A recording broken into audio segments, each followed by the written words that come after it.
iniciar pra gente. E vamos acalmando nossos corações e pedindo ao Deus Pai, nosso Mestre, nosso Senhor, que esteja conosco, que nos ajude a absorver a sua mensagem e colocá-la em prática ao longo dessa semana. Agradecendo também ao Pai Maior a oportunidade de estarmos aqui novamente reunidos em seu nome. Que abençoe a Ana, os nossos instrutores, nossos mentores, todos aqui reunidos, Senhor. Obrigada por mais essa oportunidade. Perdoe as nossas falhas e continue nos auxiliando nessa jornada. Que assim seja.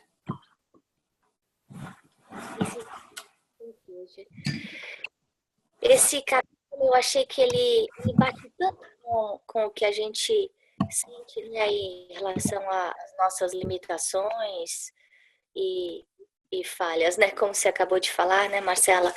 E ele começa aí um pouco, primeiro, o título do capítulo é Vida Social, mas primeiro ele fala um pouco dos fenômenos magnéticos, né, e da mudança de clima que aconteceu.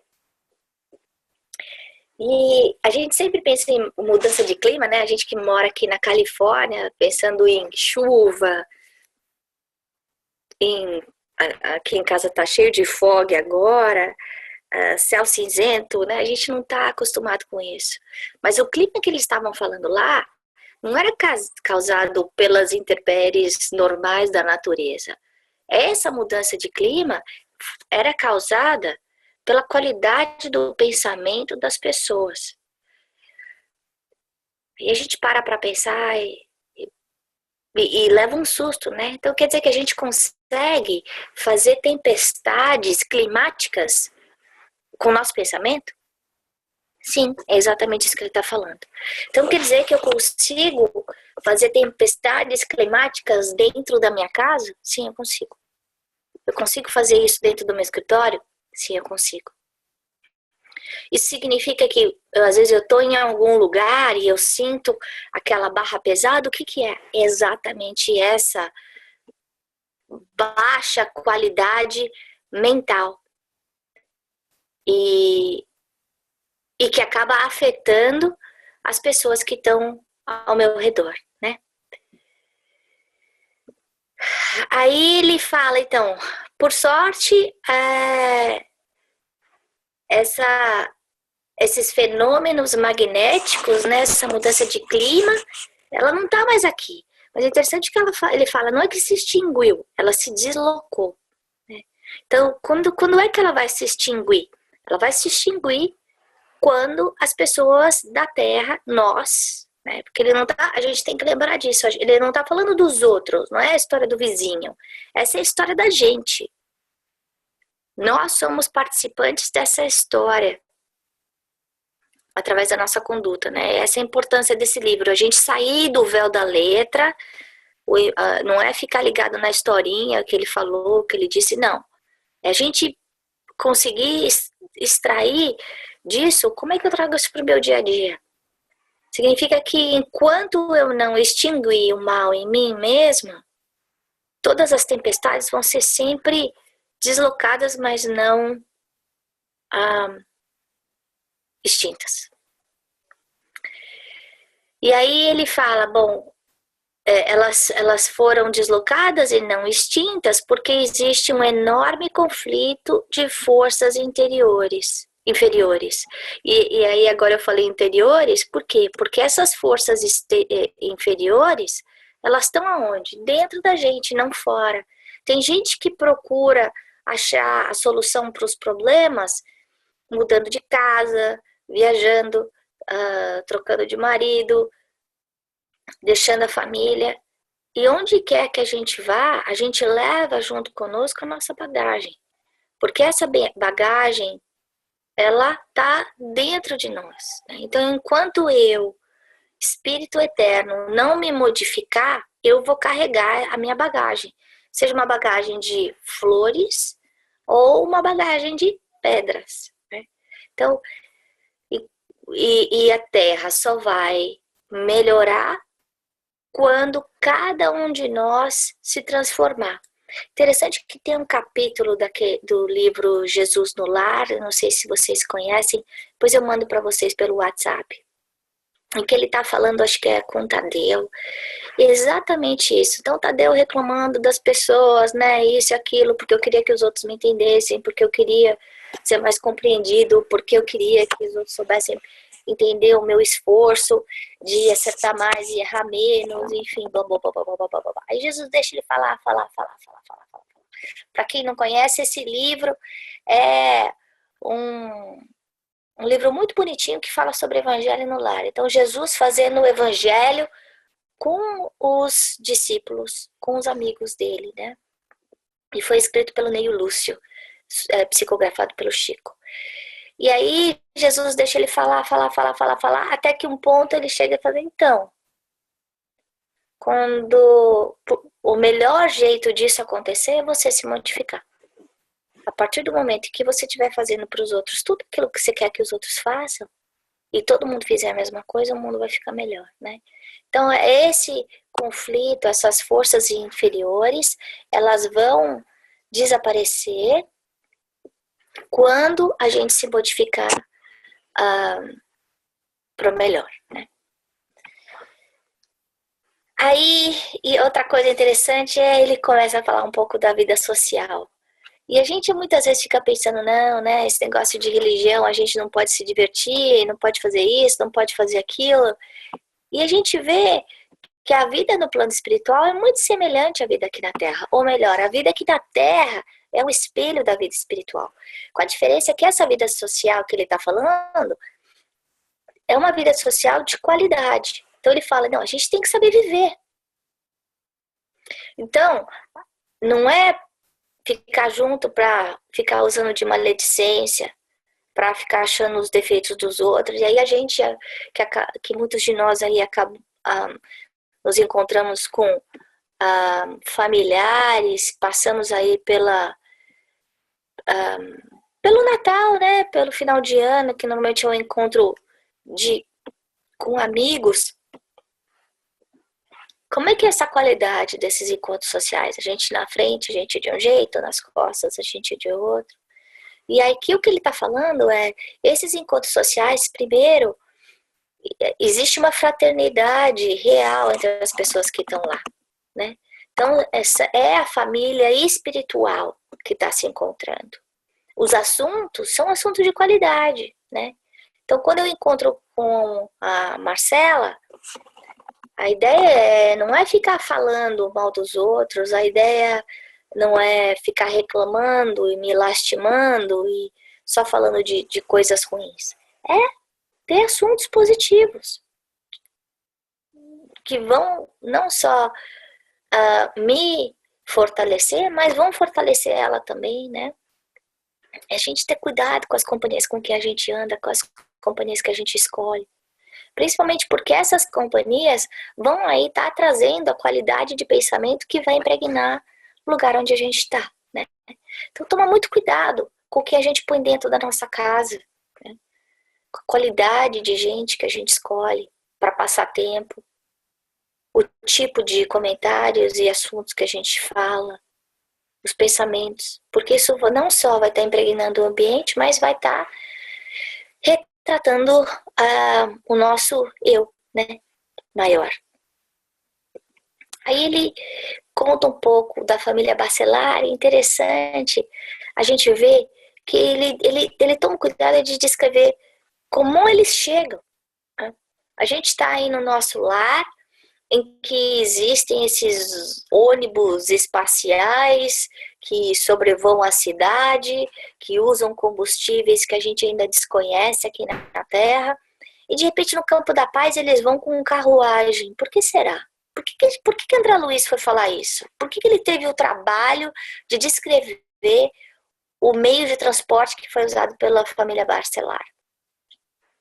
Para mostrar para a gente que o meio de transporte é sempre compatível com o grau evolutivo e a vibração das pessoas. Lembrando que o Campo da Paz está numa zona umbralina, né? Então, os espíritos que estão lá, como são descritos nos capítulos anteriores e como a gente vai ver mais para frente, são espíritos ainda obsessores, que ainda estão mergulhados na ignorância num nível em que eles nem sabem que eles estão errando, que é diferente do tipo de espírito que está no nosso lar, que ainda são espíritos ignorantes no aspecto de não perfeitos, não super evoluídos, mas que já têm uma condição de consciência melhor. Então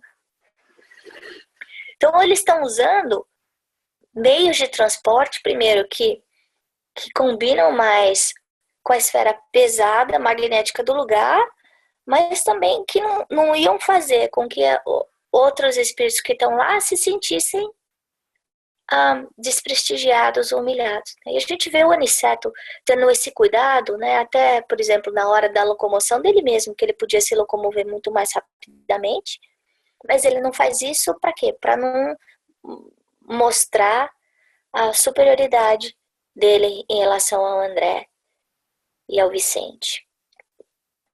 Outra coisa interessante é a gente perceber que essa amizade, a amizade real, ela não tem fronteiras, né? Então, isso serve não só para as mudanças geográficas que a gente faz aqui na Terra, né? Então, mudando de cidade, mudando de país, mudando de bairro. A amizade continua. Então, o afeto, o carinho que eu tenho pela Marcela, a amizade que a gente tem entre as nossas famílias, é muito grande. Isso é real.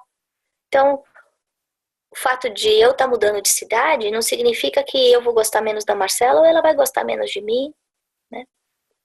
Se eu voltar para cá daqui 3, 4 anos, não significa que a nossa amizade vai terminar.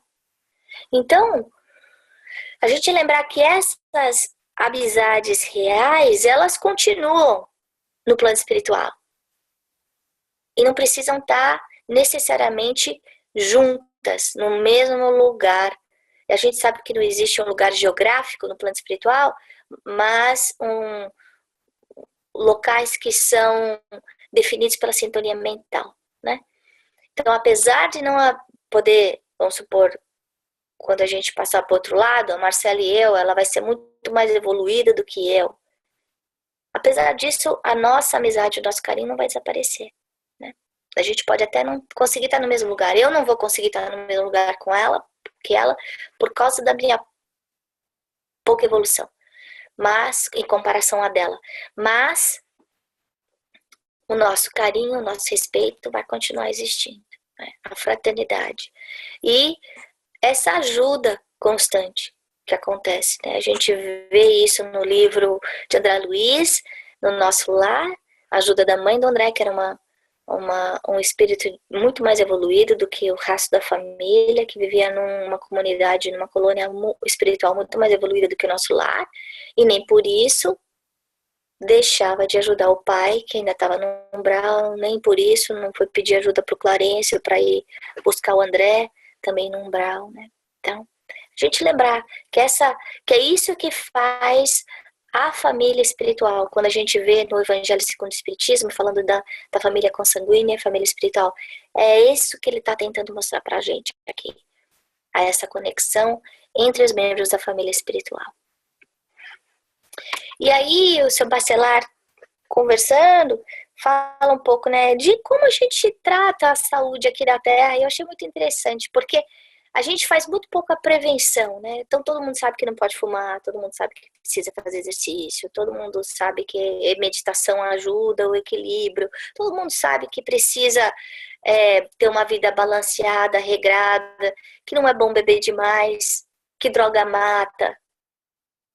No entanto, isso tudo faz parte da realidade do dia a dia da gente.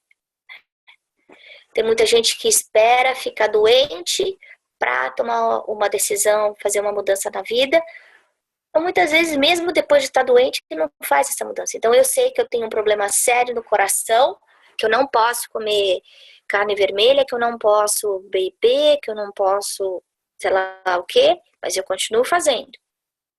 Então, eu não estou sabendo cuidar desse tesouro, desse empréstimo que é o meu corpo, que é o instrumento que eu tenho para usar aqui na Terra para minha evolução. A outra coisa que ele fala é que há essa rara disposição para amar o trabalho pelo trabalho. Então, muitas vezes a gente faz o bem, a gente trabalha já buscando, esperando a retribuição.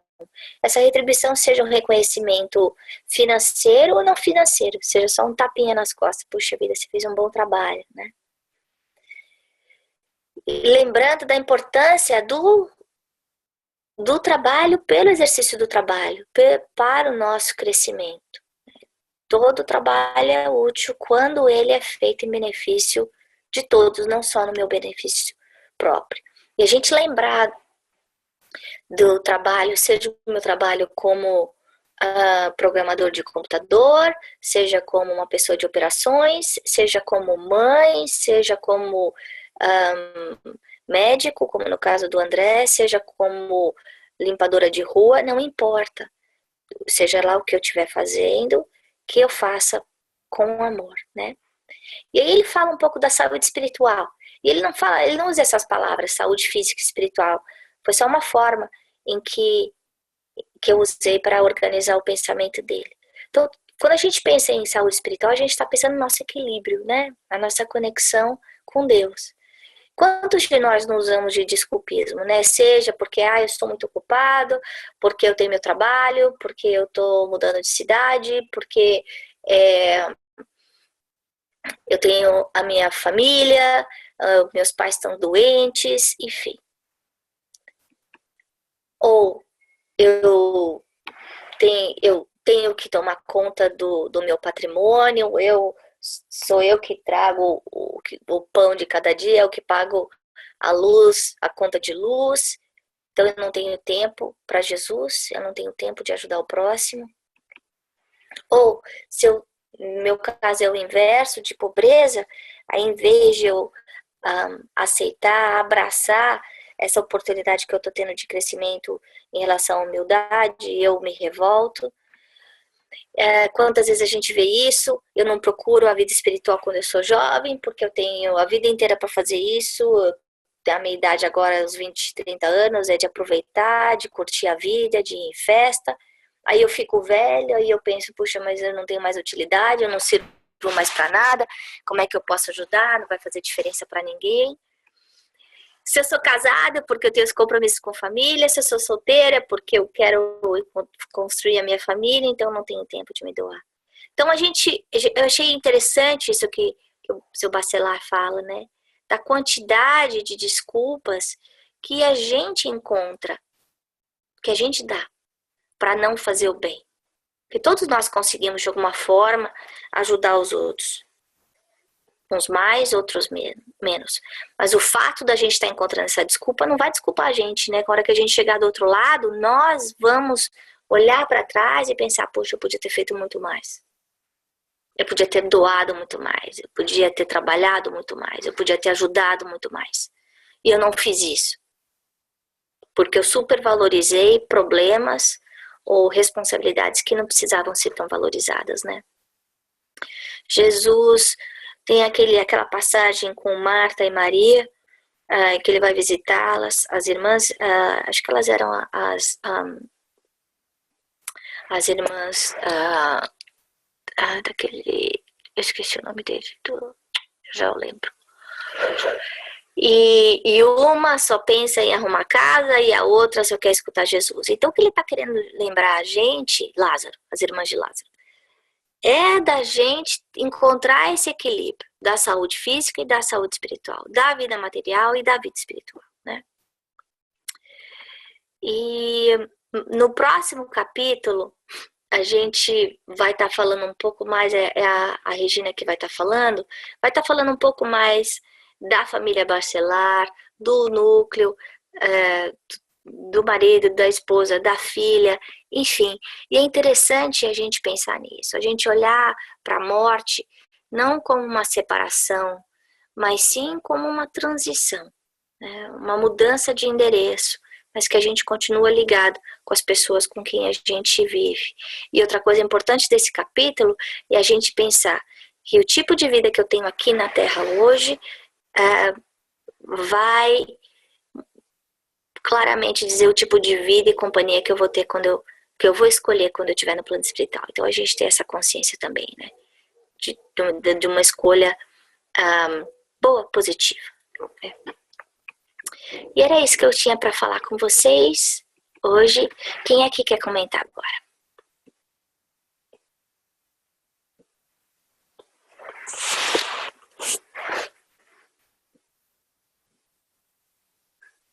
Regina, quer comentar?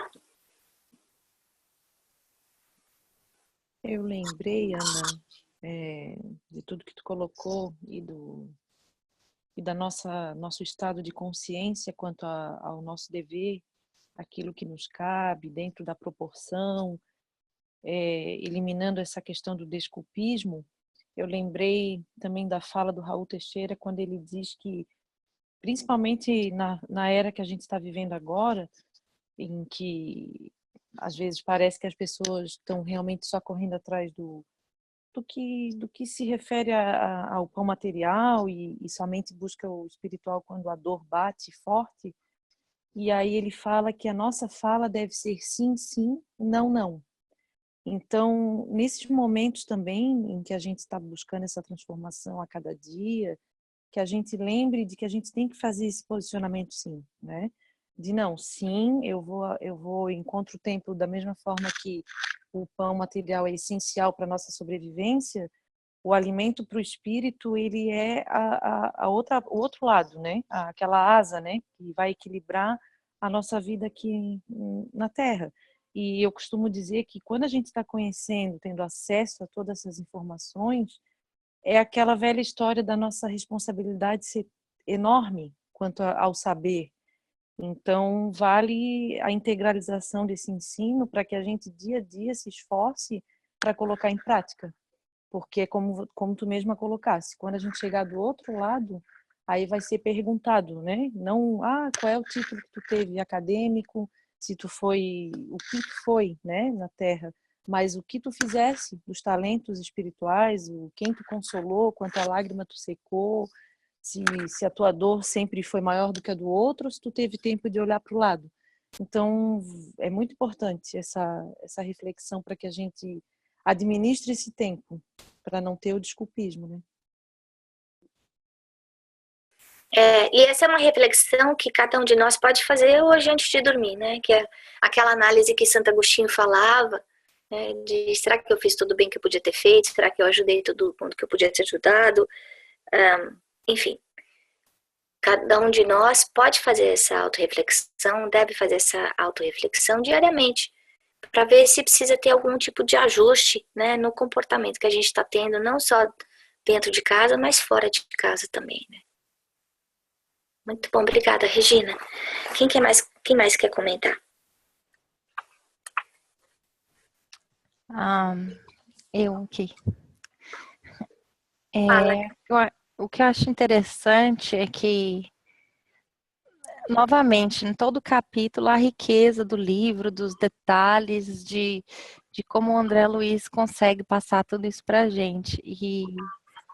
E a sua apresentação também, Ana, obrigada. Você sempre cheia de detalhes e às vezes eu acho assim, entendi tudo, peguei tudo do capítulo, você vem com coisas que eu não tinha visto, até mesmo as pictures, as fotos que você coloca, é tão assim, legal que abre bastante a nossa visão. Uhum. E uma das partes que cadê os meus notes aqui, que fala, é indispensável aprender a servir e passar. E achei todo capítulo a gente parece que fala a mesma coisa, só que de forma diferente, né? O aprendizado, a importância de cuidar desse lado espiritual e novamente falando também do aprendizado e da importância da gente passar isso, né? E é o que vocês têm feito, inclusive comigo aqui nesse estudo. Obrigada por isso. Obrigada, gente, Karina. Tá todo mundo aprendendo aqui junto. E eu vou falar uma coisa. A gente lê. Eu já comentei isso antes, eu não sei quantas vezes eu já li esse livro, mas cada vez que eu leio, parece que eu tô lendo O Pequeno Príncipe, eu enxergo uma coisa diferente. E eu acho que com todos os livros espíritas acontece uma coisa semelhante. É claro que a hora que a gente pensa como autores como André Luiz, como Joana de Ângeles, né, os livros que fazem parte da codificação, são livros super profundos. Esses são espíritos os livros de Emmanuel também, né, de uma envergadura muito maior do que a nossa. Então, a gente tem uma limitada compreensão do conteúdo, mas à medida que a gente vai estudando mais, a gente vai ampliando a nossa visão, o nosso entendimento. Né?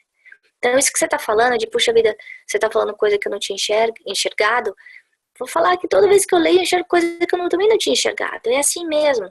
E acho que a beleza do estudo é exatamente essa troca que a gente está fazendo agora, porque você vem e enxerga coisas que eu não tinha enxergado, a Regina complementa aí com o que ela enxergou, que a gente não tinha enxergado, e é nessa troca que a gente cresce junto, né? Obrigada. Quem mais quer comentar?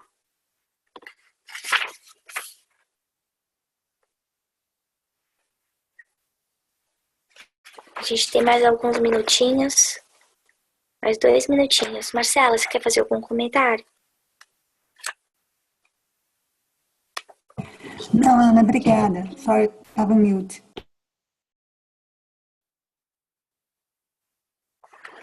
Eu acho que você falou que você... Não, obrigada, que você ia ficar no mute. Não, só, desculpa, cortou, disse que eu estava em mute, por isso que eu demorei para responder, desculpa. Não, nenhum comentário adicional. Tá bom. Então, eu acho que para a gente alinhavar aqui o finalzinho, vamos fazer esse exercício essa noite, né? Eu acho que tem 2 exercícios que a gente pode fazer. Um é ler aquela passagem do Evangelho que fala da família aqui na Terra, né? A família consanguínea e a família espiritual, para a gente se lembrar que não existe acaso, né? Que apesar da gente vir às vezes com gente que convive conosco que é difícil, que não entende a gente, que a gente não entende, existe uma razão de ser, que essa razão de ser é o nosso aprendizado. Então a gente veio aqui na Terra para aprender a amar, não é para continuar brigando, porque a gente já vem brigando há muito tempo. Então, a primeira coisa para a gente refletir. A segunda é a gente pensar na nossa família espiritual. Por que tem amigos que eu me dou muito melhor do que muitas vezes com meu pai, com a minha mãe, com a minha irmã, com o meu irmão, com o meu marido. Né? É porque essas pessoas com que eu me dou tão bem são a minha família espiritual. Então, essa reflexão eu acho que é uma boa para a gente fazer essa noite. E como é que lembrando que a gente pode transformar a nossa família material, a nossa família consanguínea na família espiritual. Né? É esse o objetivo. É a gente aprender a amar e vai ter um dia em que a nossa família espiritual vai ser a família humanidade, né? Todo mundo. E a segunda liçãozinha que eu queria sugerir para essa noite é a gente fazer o exercício de Santo Agostinho, a gente pensar como foi o nosso dia, o que eu fiz de bom, o que eu fiz de errado, como é que eu consigo consertar aquilo que eu fiz de errado, o que eu gostaria de ter feito diferente, como é que vai ser meu dia amanhã, né? E tentar fazer esse exercício, se possível, não só hoje, mas durante os próximos dias até o nosso próximo encontro.